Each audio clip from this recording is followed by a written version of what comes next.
Hello, everyone. Welcome back to our college football previews. Today, we're going to go through the Big 12. I already had this one recorded previously, but due to Jake Retzloff's transfer and all the issues going on there at BYU, I held off on recording it till we had some answers there. So I'm back a few weeks later. Things aren't going to be quite as fresh in my mind, but we're going to go through the previews and we'll go through my record predictions. Let's kick it off with the Arizona Wildcats. Their quarterback's Noah Fifita. He honestly had a really down year last year. He was awesome as a sophomore redshirt, but last year things just didn't go well with 18 touchdowns, 12 picks. They went through a coaching change, and I do think it affected him. Hopefully, he can find his magic again and maybe get this Arizona team back on track. Other players you need to know on this offense, you got Chris Hunter, Luke Wise Song from New Mexico, Ishmael Mahdi from Texas State, Kendrick Riscano, tight end Sam Olson, tackle Ty Buchanan, who transferred in from Texas Tech. They have Chuba Mai. On the interior, they have Isi Matui Tia, and on the interior, they also have Keina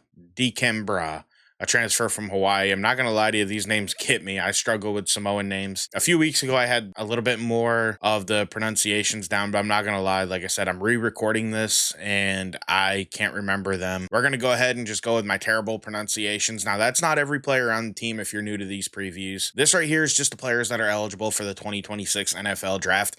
That's the primary focus of this channel. We do upload college football content as far as we're going to do predictions, reactions, stuff like that. We're also going to do the college football 26 video game on this channel. But the main focus of this channel and the thing I really love is the NFL draft. We didn't get the summer scouting this year. I just got too busy. So this is kind of my way of getting to know some of the players and where they are for this season. Looking at the defenders on Arizona that you need to know, they got Trey Smith, Dalton Johnson at safety, nickelback Traden Stukes. They got interior defensive lineman from Texas and Teoi Savia, and another interior that came in from UT Martin and Deshaun McKnight. Overall, Arizona's win total is expected to be 5.5 games. So the question is, do I go over or do I go under that? The Big 12 is the toughest conference for me to do this, and I'm really not that confident in these predictions. I feel like a lot of these teams are pretty close, but the smallest of margins are going to make a huge difference here. So let's go through the Wildcats schedule. I gave them wins over Hawaii and Weber State. I gave them losses to Kansas State, Iowa State, BYU, Kansas, Baylor, and Arizona State. And honestly, that BYU one, I might even still feel like it's a toss-up, but I really believe in BYU's roster. We'll get to them in a minute, and we'll talk about their situation. I gave them 4 toss-up games. Overall, I would like to say I'm more confident in this team, but I'm just simply not. I'm going to give them a 4-8 final record. I know that a lot of Arizona fans are going to be disappointed, but I think Noah Fifita has a lot to prove to me. He really regressed last year. He showed that he can play at a high level, but for some reason, it just didn't work for him in Coach Brennan's offense last year. So to me, I have a lot of questions, and I do think that I'm just going to be low on him, and I hope he proves me wrong. Moving on to the team that represented the Big 12 in the CFP, the Arizona State Sun Devils. At quarterback, you got to know Sam Levitt. He's a fantastic player. He had a great year last year. He's just a sophomore redshirt. I think Arizona State's on a great track to have another good year this year. Other players you need to know on their offense, Jordan Tyson at receiver. They missed him in the playoff game. They might even been able to play a little better if he was healthy, but his injury really did derail him. He's going to be back. Hopefully he's healthy. He's a fantastic player. At receiver, they also got Malik McClain and Jalen Moss, who transferred in from Fresno State. At running back, they got Kyson Brown trying to replace Cam Scadaboo, and that's just going to be a really tough player to have to fill the void of. Hopefully they can find a way on this offense, and I do think they might be able to pass a little bit better this year, hopefully, and they're going to be able to keep being a really good team. At tight end, they got Chamon Mateer.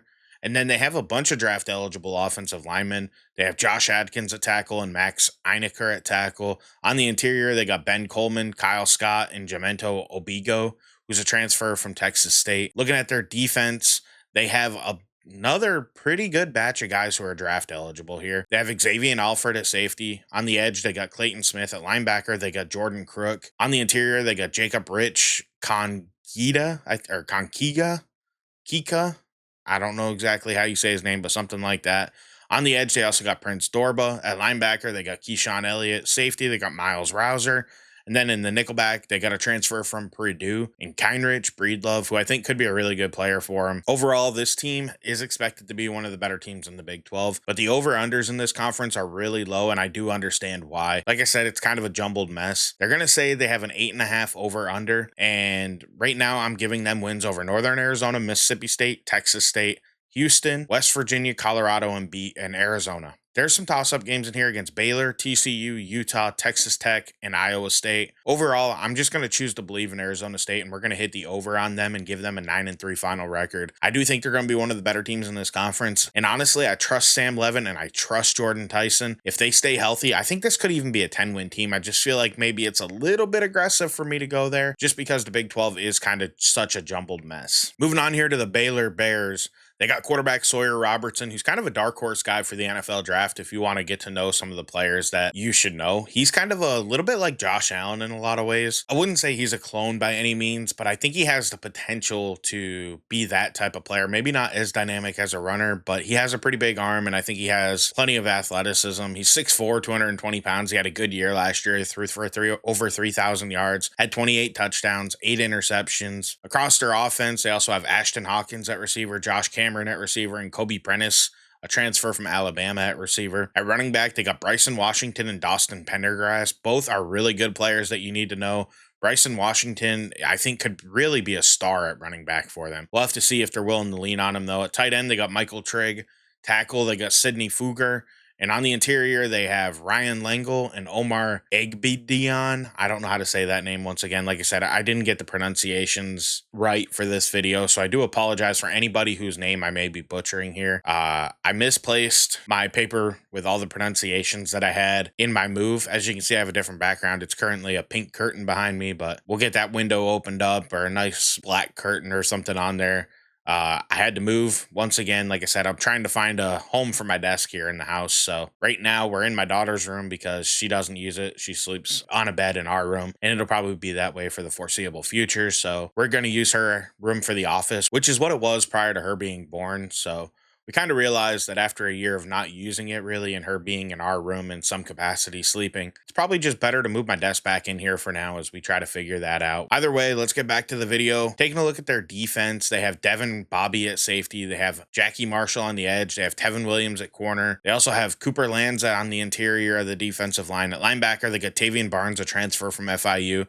And at safety, they got Devin Turner, a transfer from Northwestern. Their over-under for this season is 7.5. I gave them a toss-up against Auburn, Arizona State, Kansas State, TCU, Cincinnati, and Utah. And I did give them a straight-up L to SMU, which is kind of aggressive because I do think that could be a closer game. But I think I'm going to choose to believe in SMU. It's kind of a risk I'm willing to take, but they got wins over Samford, Oklahoma State, UCF, Arizona, and Houston. Well, with their over-under being 7.5, this is one of the tougher ones for me because I think Dave Aranda has this program going in the right direction for the most part. After some rocky times there, I think Sawyer Robertson's a good quarterback that could lead them to more wins and make me look foolish, but we're going to hit the under and say they go 7-5 on the season. I think this is one of my riskier picks, but I'm just not sure about Dave Aranda. I think he's a good coach, and I think he has the right combination of players to push him forward at quarterback and running back, but it just doesn't seem to always go together for them. So I'm a little worried about it. I'm not going to lie to you. Now, the reason we had to re-record this whole video, the BYU Cougars, their starting quarterback just left the program, and Jake Retzloff. He ultimately ended up transferring to Tulane. Well, he was accused of SA, and I don't really know what happened there. All I know is everything ended up getting dropped, the settlement with prejudice, which means it won't be filed again. I don't know if he did a payout. I don't know if they got their point across of wanting to make him uncomfortable. I really don't know what happened there. All I know is it's been dropped and he left the program, and now we have to redo everything for BYU. Initially, they were one of my dark horse favorite teams in this conference. I really liked their roster, but now I just don't know what's going to happen at quarterback. They have McKay Hillstead, Trayson Bourget, and Bear Bachmeyer competing for the job. I don't know who's going to win it, and I'm not going to pretend to know. At wide receiver, they got Chase Roberts, JoJo Phillips, and Cody Hagan, who is an underclassman and not eligible. At running back, they got LJ Martin. At tight end, they got Carson Ryan, a Utah transfer. At tackle, they got Isaiah Jetta and Austin Lauzia. And on the interior, they got Waylon Lupia, Lapuho, and Kyle Saforic, a Southern Utah transfer. I don't know how to say his name once again. Lost my sheet in the move here, not going to lie to you. Looking at their defense, they got Corey Bamba, Isaiah Glasker, and on the interior, they got Keanu Tanuvasa, who is a really, really well thought of prospect in this next class. And I think he has a long way to go. His film, I can see the upside, but there's definitely still questions with him. He is a younger player. There's questions. We'll have to see how that all plays out, but he could be a really impactful player for him. On the edge, they got Jack Kelly.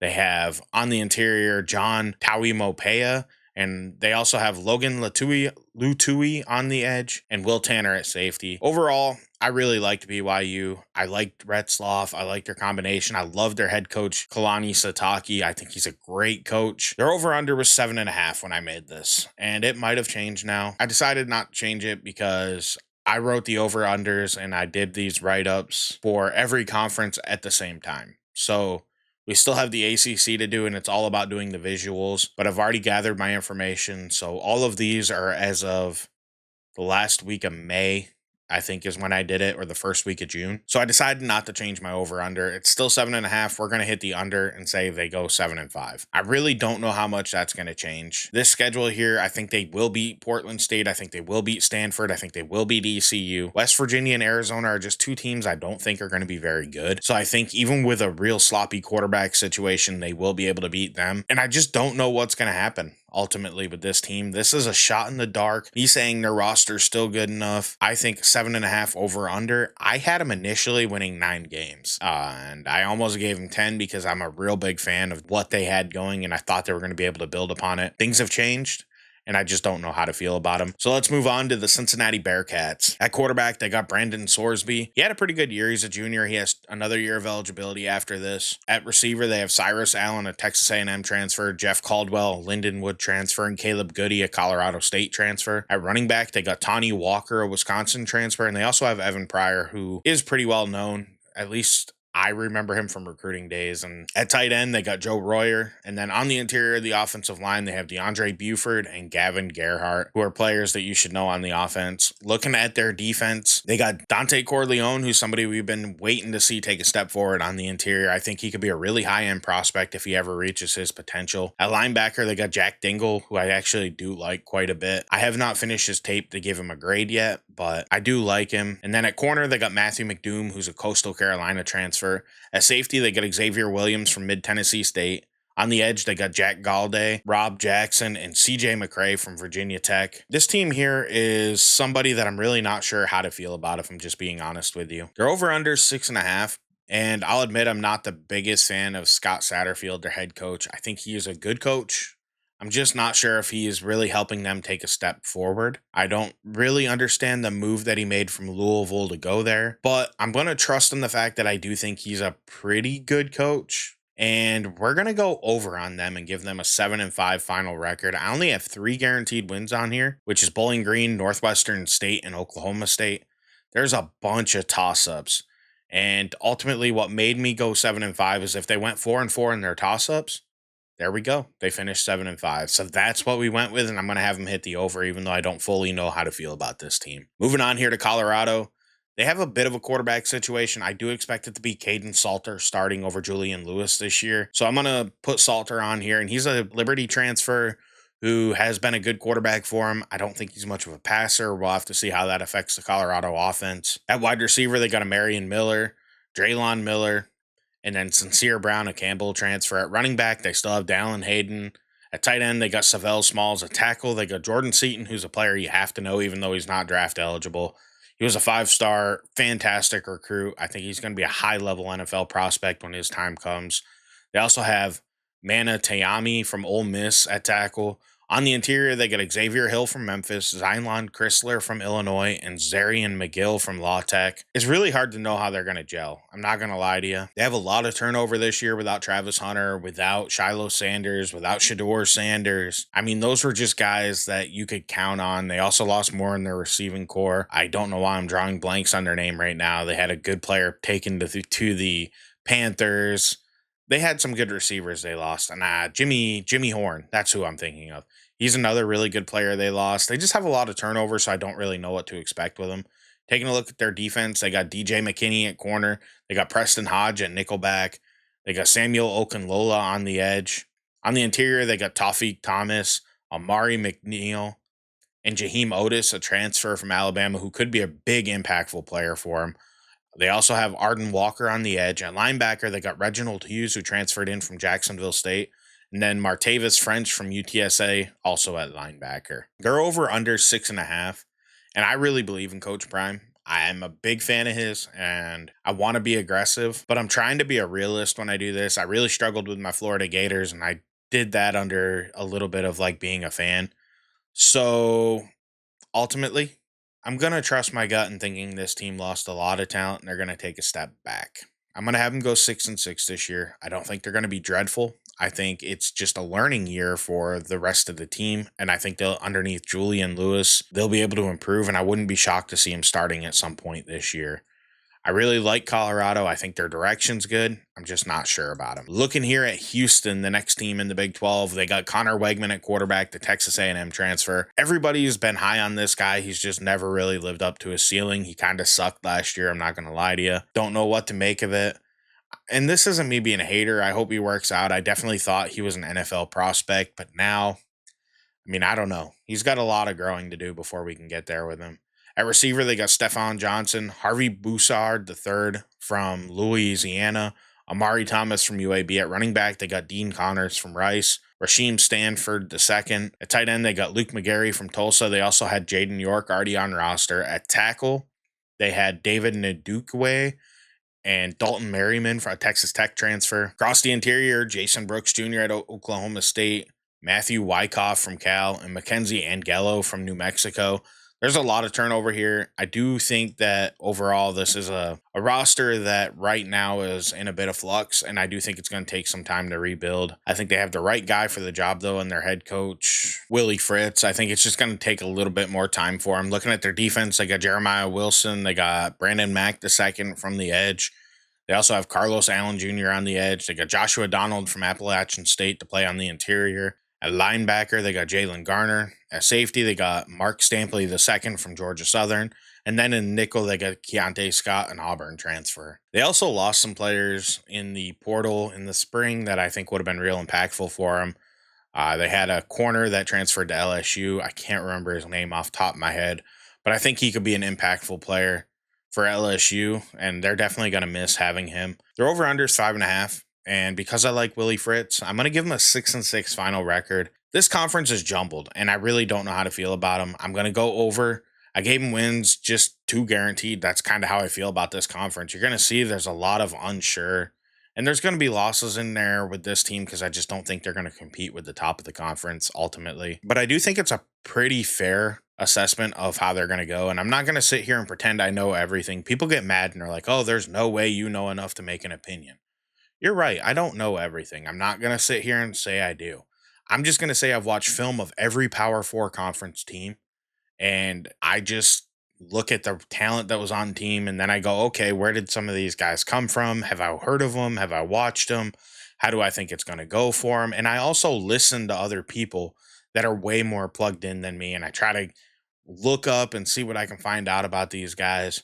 And I do form an assessment that way, but I watch film of every Power Four conference team. I have done it. I have put hours in on every single team. So I have watched all 22 of offense and defense of at least 2 games. Maybe I might even be 3 games at least for all these teams. But with the transfer portal, it's still hard to be absolutely certain. And the Big 12 on top of it just adds another level of uncertainty. You're going to keep hearing me talk about it. Moving on to Iowa State, their quarterback's Rocco Becht. He's going to be one of the better quarterbacks in the country this year. I don't know about his NFL future after this season. I think he might be a guy who returns, so Iowa State should have him for 2 more years. He's a little undersized. That's the main reason there. At wide receiver, they got Daniel Jackson and Chase Sewell, ECU transfer. They also have Xavier Townsend, who came in from UCF. At running back, they got Carson Hansen. And then at tight end, they got Ben Brahmer. They also have Gabe Burkle and Tyler Moore competing at tight end. I really don't know who's going to end up being the starter there. At tackle, they got James Neal and Tyler Miller. And then on the interior, they have Dylan Barrett, who's draft eligible. Like I said, there's other players that maybe are good players that you might want to know, but they're just not draft eligible, so I'm not going to put them on the graphic here. Looking at their defense at nickelback, they got Jeremiah Scott. They also have Dominique Orange on the interior. They have Jontez Williams at corner, who's somebody I think could be a really good prospect. Potentially. I would just want to say that, potentially. They also have Caleb Bacon at linebacker and Trey Bell, a cornerback out of Lindenwood. He's a transfer. They have a pretty young defense, and they're over under 7.5. I think Iowa State and Matt Campbell is a great coach. I think Iowa State has a good program. I think Iowa State's one of the better teams in the Big 12 right now. We're going to go over on them, and we're going to say they go 8-4 this year. I wouldn't be shocked if they sneak out a ninth win in here. You can see how I feel about these games. I think that this is a good team, and I think this has a chance to be one of the better teams in the conference. Moving on now to the Kansas Jayhawks. They got Jalen Daniels to return for another year. He is a fantastic quarterback. He needs to stay healthy and he needs to get consistent. He has too many turnovers. His play gets high and low. If he gets hot and he figures it out for his senior year, the Jayhawks are going to be a problem. But ultimately, I don't know that he's going to stay healthy, and I don't know that he's ever going to figure it out and stay consistent. At receiver, they got Bryson Canty, a Columbia transfer. They also got Emmanuel Henderson Jr. from Alabama. I'm a big fan of his. I had him in a dynasty a while back, and it caused me to really look him up, look into his background, watch film on him. I think he could be a dynamic player. I know it's just a dynasty I had him in, but he transferred to me, so got to look him up and see what he is and who he is. Either way, they also have Cam Pickett from Ball State. At running back, they got Daniel Highsaw Jr. They also have LaShawn Williams, an Iowa transfer. At tight end, they got Deshaun Hanukkah. And at tackle, they got Nolan Gorzeka. I don't know how to say it exactly. And then on the interior, they got Kobe Barnes and Bryce Foster. This is an older team that I think could be good. They just, like I said, got to stay healthy and got to gel. On the edge, they got Dean Miller. And then they got DJ Withers on the interior, along with Tommy Dunn. Now on the edge, they also got Justice Finkley, a Texas transfer. They got linebacker Bengali Kamara from South Carolina. They also got Joseph Sipp Jr. from Bowling Green. He plays linebacker. They got DJ Graham II from Utah State and Lyric Rawls from Ohio State or Oklahoma State. Sorry. Ultimately, this is a team that you're betting on staying healthy, and their over under was 7.5. And you know what? We're going to go over on the Kansas Jayhawks. I think that they're going to finally stay healthy. They're going to finally be able to rebound. I do think that Lance Leipold's a really good coach. I do think he's missed Andy Kotelnicki since he left and went to Penn State. But I think this year they'll get it figured out and they're going to finish 8-4 this year. I really want to believe in the Jayhawks. I think they have the potential to be a really good team. You just got to stay healthy and they got to hit their potential. Moving on now to their in-state rival, the Kansas State Wildcats. At quarterback, they got Avery Johnson. He was up and down last year. He had really good moments, and I think he had moments with too many turnovers. He's a very slender quarterback, more of a runner, probably a guy, in my opinion, right now that I think has to change positions in the NFL. I just don't know that I see an NFL quarterback in him. He has 2 years eligibility left, though, so that can change. Either way, getting to know the rest of their offense here. They got Jace Brown and Jaron Tibbs, a Purdue transfer. They also got Durand Bradley from Boston College at receiver. At running back, they got Dylan Edwards, the former Colorado transfer, replacing DJ Giddens, who was a great player for him last year. At tight end, they got Garrett Oakley. And at tackle, they got Brendan Snee from Wagner. On the interior, they got Sam Hecht and Taylor Poitier to get to know. Taking a look at their defense, Austin Romine at linebacker, somebody that I think is a really good college linebacker. They also got VJ Payne at safety and Damian Elanio on the interior, who I think could step up for him. On the edge, they got Cody Stufflebeam, Desmond Purnell at linebacker, Justice James at corner, and at safety, they got an Arizona transfer and Gunnar Maldonado. This is another team with a high over-under at 8.5, and I do think they're going to be one of the better teams in the conference, so I just got to sit here and look at their schedule and say, I'm going to be aggressive and go 9-3 with the Kansas State Wildcats. I think they're a really good team. I think they have the potential to win this conference. I think Avery Johnson could be a dynamic and really good college quarterback. Once again, comes to the pros, not real sure about him. I do think, though, in college, he's going to be dynamic enough to be good and lead this team. Now, looking at the Oklahoma State Cowboys, I'm expecting Zane Flores to probably be their starter. This is a team that's pretty thin. I think Mike Gundy's probably on his last legs here, and I think they should have moved on from him by now. I think he was a really good coach who's just kind of past his prime right now. But let's get to know the rest of this team. At receiver, they got Gavin Freeman. They also have Christian Fitzpatrick from Marshall. They got Jalen Lloyd from Nebraska to play receiver. At running back, they got Trent Howland. And then at tight end, they got Josh Ford. They brought in Oscar Hammond from North Texas to compete at tight end as well. And then on the interior, they brought in Bob Schick, from Virginia Tech, who is a senior and only has 1 year eligibility left. Looking at their defense, a lot of transfers again, but they got Iman Oates on the interior. They got Cam Smith at corner and Parker Robertson at safety. I think Cam Smith could be a good corner prospect, possibly for the NFL. I don't know, though. Michael Diata on the interior from Virginia. They brought in Brian McCoy from Akron to play linebacker.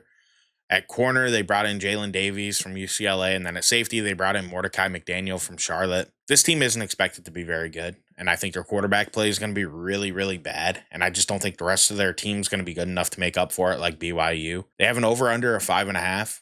We're going to say they go under, and they go really far under, and Mike Gundy's time here at Oklahoma State probably comes to an end.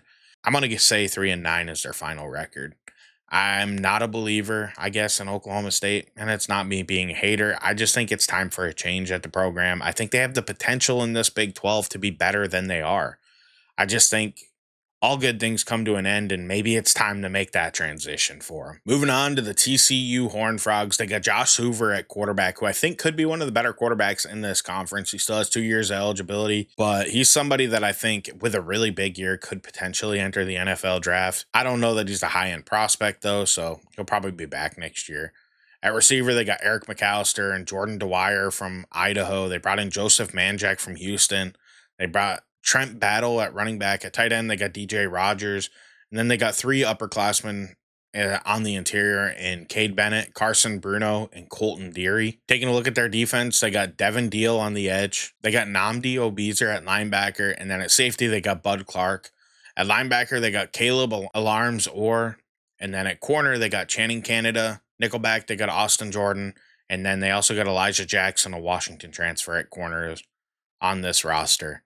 Their over-under set at 6.5. I do think maybe that's a little low, but ultimately, looking at all the toss-ups I gave TCU in the end, 7-5 is going to be my final record projection for them. They've kind of fallen off since Sonny Dykes' first year there. They kind of struck lightning with the team that was already there, and now he's building it in his own vision, and they're just not living up to expectations right now. I think they have a good enough roster to go better than 7-5, especially with their quarterback. I should say, I don't know about the rest of their roster, is what I mean. I think their quarterback's good enough, but I'm just not sure about that rest of the roster, honestly. So 7-5 is going to be my final projection for them, and it's going to be another disappointing year after what happened in year 1. Now, let's take a look at the most aggressive team in the Big 12, the Texas Tech Red Raiders. They got Behren Morton at quarterback. He has the potential to be a really good college quarterback and a really good quarterback for him. At wide receiver, they got Coy Eakin. They also got Caleb Douglas, who's a former Florida Gator. Really sad to see him go when he left, but I'm glad he's having success there.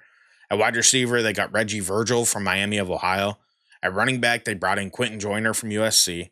At tight end, they got John Carlos Miller II. At tackle, they brought in Will Jados from Miami of Ohio. They also brought in Hunter Zambrano from Illinois State. On the interior, they had Vinny Scurry and Davion Carter already on this roster. But the defense is where this team's really going to have to shine. They brought in David Bailey from Stanford to play edge rusher for him. They also brought in Lee Hunter from UCF to be on that interior of the defensive line. And then at linebacker, they got Jacob Rodriguez, who I think is already a pretty good player. At nickelback, they got A.J. McCarty. And then at safety, they got Cole Wisniewski from North Dakota State. They brought in Romello Height from Georgia Tech, who's kind of a high upside edge rusher. And then they got Skylar Guild Howard from NIU to play on the interior of this defensive line. Their over-under's 8.5 this year. And I think Behren Morton's a good player. I think they did a lot of things to improve this team in the transfer portal. They brought in a lot of underclassmen that are really good players. You know, I also didn't mention at receiver in the spring portal. They brought back the 5-star that transferred away. I actually don't even have him listed on here, and he'll likely play quite a bit for him. Hopefully this year. He didn't do a lot last year. But he transferred away and he came back. I don't have my notes. Like I said, when I moved the desk, I lost them. Gosh, what is his name? He went back to him. His name's Micah Hudson. That's his name. He just transferred back. He could make an impact for him, possibly. He didn't do a whole lot last year, but maybe he could do better for him. Ultimately, their over-under this year is 8.5. And I'm going to be aggressive with Texas Tech, and I say they're going to finally step forward in this Big 12, and they're going to go 10-2. I'm going to give them the Big 12 victory this year. I could look foolish because there's a lot of money at play here. There's a lot of transfers at play here, but I'm going to believe in the fact that Behren Morton, their quarterback's been there. Their head coach, Joey McGuire's been there. Their team has been building, and they're spending money to get the right guys in there who were good players at their former programs. So ultimately, this is the team I'm choosing to be very aggressive with and say they're going to win the Big 12, at least during the regular season. I like Texas Tech. I think this is possibly their year. On to UCF, with the return of Scott Frost, I just don't think this roster is ready to compete this year. I do think it'll be a bad year 1 for this team probably.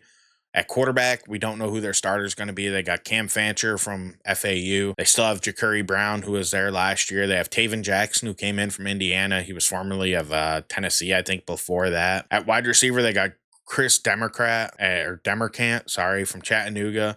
They got DJ Black from Limestone and Dwayne Thomas Jr. from Charlotte. At running back, they got Miles Montgomery. At tight end, they got Dylan Wade from Maryland and Kylan Fox, who was already there. At tackle, they got Paul Rubel. And then on the interior, they got Jabari Brooks and guard Memarlar from Washington. I don't know if I'm saying his name exactly right, but that's certainly what it looks like. Now, their defense, they're pretty young over there by the looks of it, and they have a lot of guys who will likely return. But some of the guys to get to know, Nijak Kelly on the edge. They got John Walker on the interior. Philip Dunham, an FAU transfer at safety. They got Kelly Lawson from Virginia Tech at linebacker and Isaiah Reed, a corner from Brown. This team here has an over-under of 6.5, which actually surprised me. I'm not going to lie to you. I thought with this roster it was going to be worse, especially their quarterback position. I just don't know how to feel about it.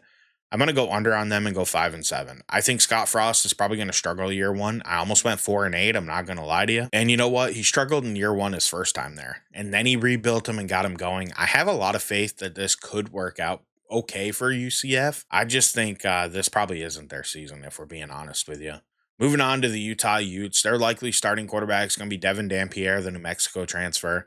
He's an exciting player who can run, he can throw, but he has a turnover problem that he needs to get under control, and it'll likely only get worse going against bigger programs if he doesn't settle himself down. If he can learn how to do that and he's comfortable in this offense, Utah is certainly going to have a dynamic quarterback on their hands. At receiver, they got Creed Whittemore, a transfer from Mississippi State, from Gainesville, Florida. Kind of, former dad was a Gator. His brother was a Gator before transferring away, but he never played here after Billy Napier took over. So I wish him the best there. They got Otto Tia from Utah State and Ryan Davis from New Mexico, who's going to pair back up with Devin Dampierre. They brought in Nakuri Rogers from New Mexico to play running back. They also have Wayshawn Parker from Washington State. At tight end, they got Dallin Bentley. Their offensive line has some serious NFL prospects that you need to know about.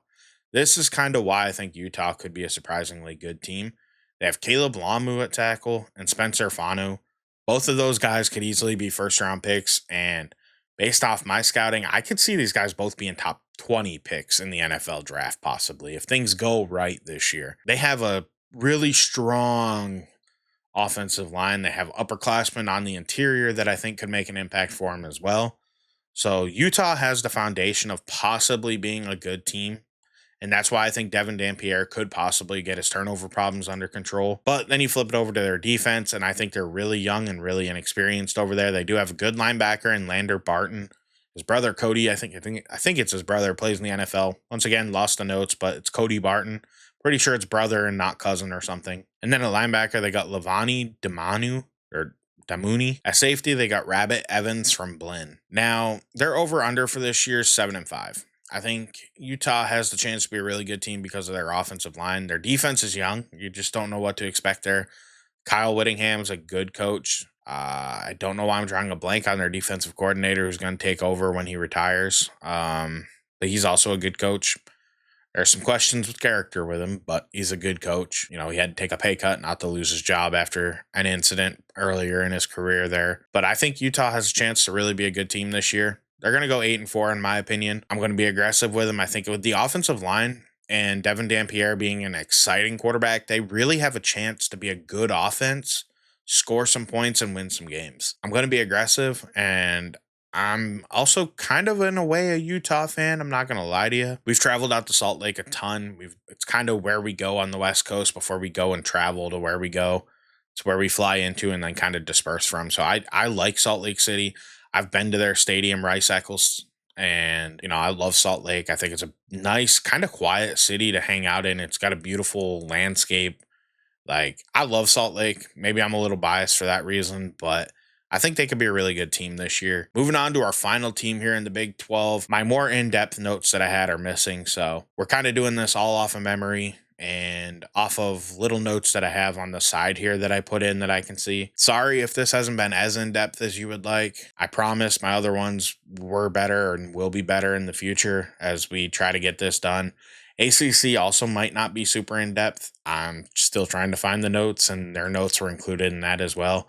You'll be seeing that probably in a week or two. It's going to come out prior to the start of the season, so don't worry about that. But let's get into our final team, the West Virginia Mountaineers. Rich Rodriguez returns home, and I hope he can get this program turned around. At quarterback, they got Nico Markall probably starting for them. They also have Jalen Henderson, a Texas A&M transfer. Both of them are lefties, oddly enough. So they're probably going to have a left-handed quarterback with Rich Rod, which is funny with Pat White. I don't know why I find comedy in that, but I certainly do. At receiver, they got Jaden Bray, Rodney Gallagher III, and Cam Vaughn, who came with Rich Rod from Jacksonville State.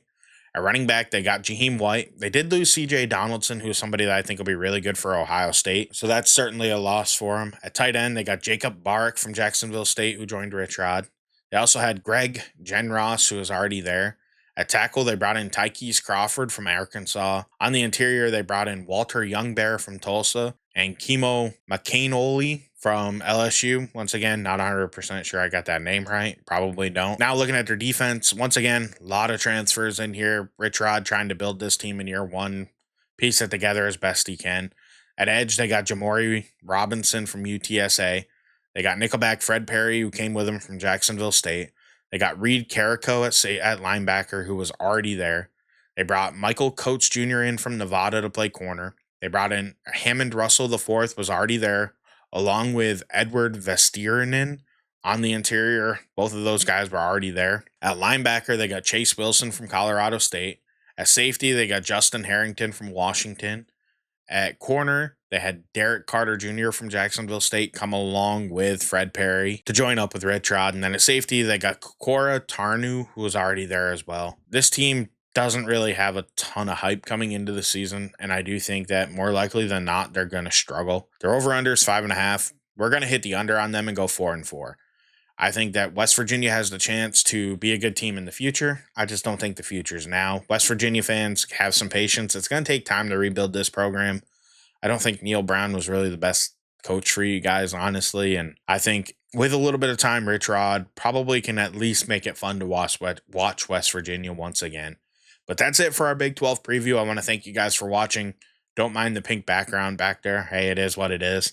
But I hope you guys had a great time. Leave any comments you got down below. And if you're still here, hit that subscribe button. I could really use it. It helps with the YouTube algorithm. I'm trying to grow the channel. My goal is to get to 700 subscribers by the end of August. Things haven't been going as quick as I would like, but you guys can help me out with that. I would really, truly appreciate it if you're still here. Leave any comments down below. Would love to hear your feedback. Tell me I'm an idiot. I'll argue with you and I'll talk it over with you in the comments down below. These are just my opinions. I'm not going to pretend to be perfect here. Hit that like button on your way out if you would. Thank you for watching. Have a great day. I'll catch you in the next one. I'm out.